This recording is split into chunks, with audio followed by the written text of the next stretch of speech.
جن کو کبھی علامہ کے نام سے جانا گیا، کبھی ڈاکٹر کے نام سے پہچانا گیا، برطانوی راج نے سر کہہ کے مخاطب کیا، اپنی کل فکر کو جب پیش کرتا ہے تو عجیب بات یہ ہے، دنیا حیران ہے کہ 1905 عیسوی میں رسالہ مغزن ہے کہ جس نے اس فکر کو پیش کر دیا۔ عمر جانتے ہیں کہ کیا عمر رہی ہوگی ڈاکٹر اقبال کی؟ بمشکل تمام 28 برس کی عمر ہے، 28 برس کی عمر ہے، اور 28 برس کی عمر میں سپاس نامہ پیش کرنے والا امیر المومنین کی بارگاہ میں اپنی عمر کے آخری دن اگر صبح اٹھتا ہے تو اسی سپاس کو دہراتا ہے۔ سپاس لغت اردو میں اگر تلاش کریں تو آپ کو معلوم ہے کیا ہے؟ اس کا مطلب ہے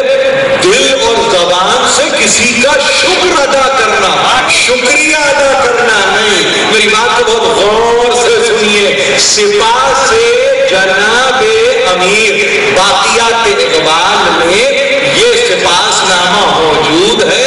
مغزن میں اس کی اولین طباعت ہوئی سن 1905 ہے، اور پھر اس کو مسلسل دہرانے والے دہراتے رہے تاہی کہ 57 میں 1957 میں لاہور سے نکلنے والے ایک رسالے، ادبی رسالے نے، رضاکار نے اس کو پھر ایک مرتبہ پیش کر دیا۔ عجیب بات ہے، دنیا کتمانے حق کرتی ہے مگر پیدا کرنے والا یہ چاہتا ہے کہ اس کلام کو پھر ایک مرتبہ پیش کر دیا جائے، پھر ایک مرتبہ دہرا دیا جائے، پھر ایک مرتبہ حق کو حق کے طور پر منوا دیا جائے۔ دیکھیے یہ حق ہے،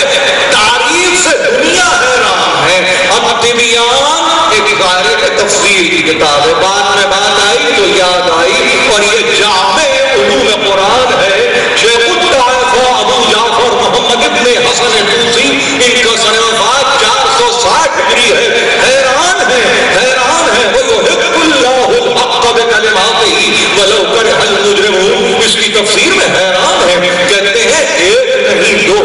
نہیں، تین، کم از کم اس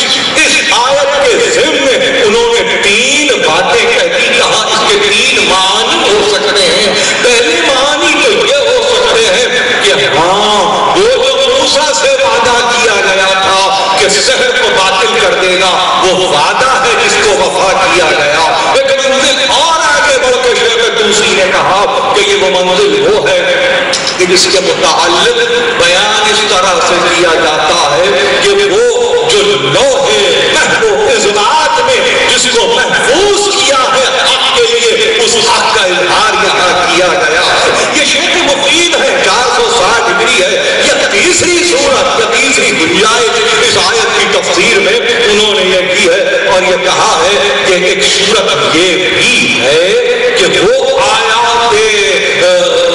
قرآن مجید کہ جو اعلان کلمہ حق کر رہی ہے اس کو یہاں پر پیش کیا جا رہا ہے۔ حیران ہے فکر، تاثر ہے فکر، تفسیر کے تعلق سے، تشریح کے تعلق سے یہ احتیاط ہے۔ جو چاہو پسند کرو، اگر موسیٰ کے وعدے کو پسند کرتے ہو تو وہ پسند کر لو کہ ایفائے عہد ہو گیا، اگر لوح محفوظ پر حق کا تذکرہ ہے وہ پسند کر لو تو وہ تمہارے حوالے کر دیا گیا۔ اگر آیات حق قرآن میں پیش کی جا رہی ہے ان کا تذکرہ قائم کیا گیا اور انہیں قبول کیا گیا تو انہیں اپنے لیے پسند کر لو۔ جس کا جیسے مزاج ہے اس کو ویسے ہی پسند کر لے، مگر شاعر اپنی فکر میں زیادہ بے باک ہوتا ہے، شاعر اپنی فکر میں زیادہ خود مختار ہوتا ہے۔ یہ کہنے کے باوجود کہ میں یہ کہہ رہا ہوں، ایک ایسے ذمہ دار شاعر کا تذکرہ کر رہا ہوں کہ جس کے لیے متفق ہیں علماء اسلام کہ گہری نظر قرآن پر بھی ہے،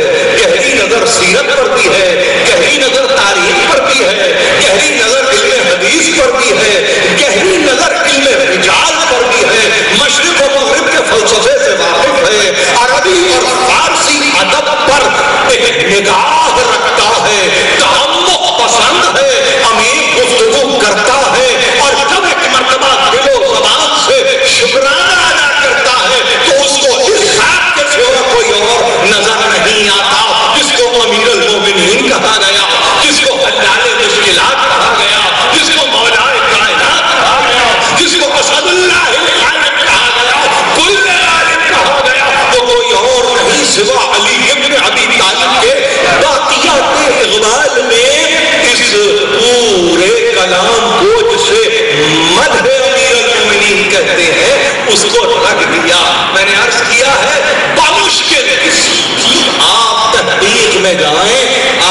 محسوس کریں گے جو میں کہہ رہا ہوں 30 برس کی عمر سے زیادہ نہیں ہے اس وقت یہ آپ مدح امیر المومنین یا شفاعت نامہ تحریر کر رہے ہیں. اور دیکھیے یاد رکھیے بڑھتی ہوئی عمر بڑھتی ہوئی فکر کی جانب آپ کو لیے جاتی ہے. مگر اعجاز ہے امیر المومنین کا جو بات 30 برس میں اقبال نے کہہ دی اسے دہراتے رہے مسلسل اس کو تکرار اس کی کرتے رہے یہاں تک کہ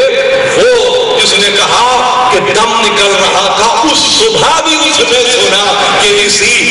مدح کو اپنی زبان پر مسلسل ویل کی منزل پر لا رہے تھے. اے مہد ثنائے تو زبانہ اے یوسف کاروان جنہا اقبال ہے. اقبال کی فکر اگر کسی پر بار بن رہی ہے کسی پر بوجھ بن رہی ہے تو میں ذمہ دار نہیں ہوں. معمار پاکستان ہے پاکستان کا فکر کرنے والا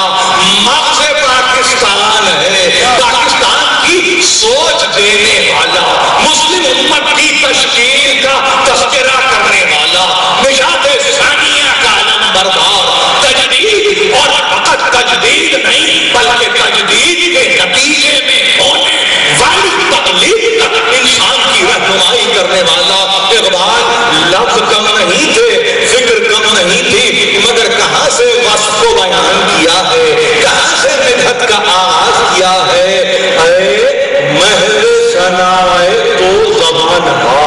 اب اگر فارسی سے ظاہر ہے کہ تعلق بھی نہیں رہا اور حیرانی تو یہ ہوتی ہے کہ فارسی تو بہت دور کی بات ہے خیر العمل کے اس میدان میں حیا اعلیٰ خیر العمل کی منزل ہے بلاؤں گا تو میں خیر عمل ہی کی طرف ظاہر ہے کہ اس کے علاوہ تو کچھ نہیں کہہ سکتا مگر اقبال نے کہا دیکھو بات جس کی ہے تذکرہ جس کا ہے وہ تذکرہ ممکن ہی نہیں ہے کہ اگر زبان پر قدرت نہ ہو یہ ممکن ہی نہیں ہے. سہل پسندی کے نتیجے میں آسانی سے تذکرہ کرنا مدحت میں شمار نہیں ہوتا وہ آپ کی معذوری میں ضرور شمار ہوگا وہ آپ کی کمزوری میں یقیناً جانا جائے گا لیکن کہاں پورے لفظ موجود ہو تو وہاں بس اتنا کہا اے مہد ثنائے تو زبان ہا. یہ لفظ اے اگر اردو زبان پر اردو ادب پر آپ کی نظر ہے نگاہ ہے تو اے ذرا اٹھا کے دیکھیے لغات کشوری کو جا کے دیکھیے فرہنگ آصفیہ کو جا کے دیکھیے اس کے متعلق کہا ہے یہ بانگ نزدیک ہے یہ بہت قریب سے پکارنے والا ایک لفظ ہے اس میں دور نہیں ہے کہیں فاصلہ نہیں ہے اس میں انتہائی نزدیکی ہے اس میں انتہائی نزدیکی ہے. دیکھیے اے فتح ہے زبر کے ساتھ ہے یہ اے نہیں ہے یہ اے ہے. اے ذرا سا فرق ہے معنی عام ہو جائیں گے عمومیت کی ضرورت نہیں ہے خصوصیت باقی رکھے. اے مہد ثنائے تو زبان ہا یہ بہنی نزدیک ہے بہت نزدیک جو ہے نا اس سے گفتگو ہو رہی ہے اس سے انسان مخاطب ہے وہ کہ جس کی تعریف میں زبانیں مسلسل مصروف اے مہد ثنائے تو زبان ہا اے یوسف کاروان جنہا اے جانوں کی روحوں کے کاروان کے یوسف شباب ہے عالم جناب ہے یوسف شاب نہیں ہے یوسف شیر نہیں ہے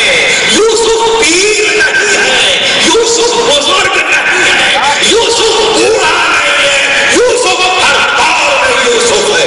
ہر دور میں یوسف ہے. کبھی سورہ یوسف کے پڑھتے ہوئے آپ کے ذہن میں آنے واحد کے لیے خیال نہیں آتا کیا عمر یوسف نے پائی ہوگی نہیں کبھی نہیں. یعقوب کا نام آیا عمر نگاہوں کے سامنے آ گئی یوسف کا تذکرہ ہوا عمر کبھی سامنے نہیں آئی نہیں ہمیشہ بالیدہ ہمیشہ ہمیشہ باقی رہنے والا نہ اس